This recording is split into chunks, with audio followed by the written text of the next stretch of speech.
தென்னிந்திய நடிகர் சங்கம் எடுக்கும் நடவடிக்கையை சட்டப்படி சந்திக்க தயாராக இருப்பதாக நடிகர் சரத்குமார் தெரிவித்துள்ளார்.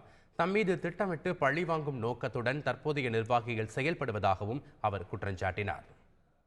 ஒரு வென்யூ சேஞ்ச் பண்ணும் போதே பொதுக்குழுன்னு சொல்லும் போது மறுபடியும் I think should give notice. ஏன்னா எல்லாரும் சேர்ந்திருக்க முடியுமான்ற ஒரு டவுட் வந்துடுது இல்லையா.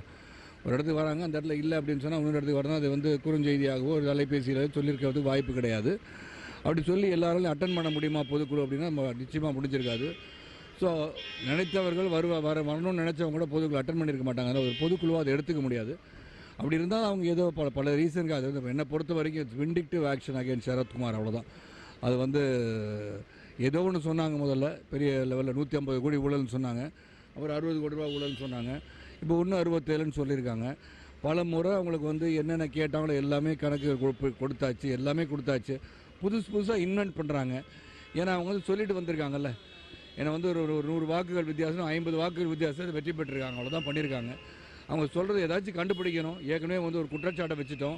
ஏதாச்சும் ஒரு குற்றம் கண்டுபிடிக்கின்றதுக்காக வேலை செஞ்சுட்டு இருக்காங்க ஒழிய நடிகர் சங்கம் அப்படின்னு சொல்வது ஒற்றுமையாக இருக்கின்ற ஒரு சங்கமாக இருக்க வேண்டும் நினைத்தது போக இன்றைக்கி எல்லாரும் பிரித்து கொண்டு எல்லாரும் சண்டை போடுற அளவுக்கு உருவாக்கிட்டாங்க. தான் நடந்துட்டு இருக்கு.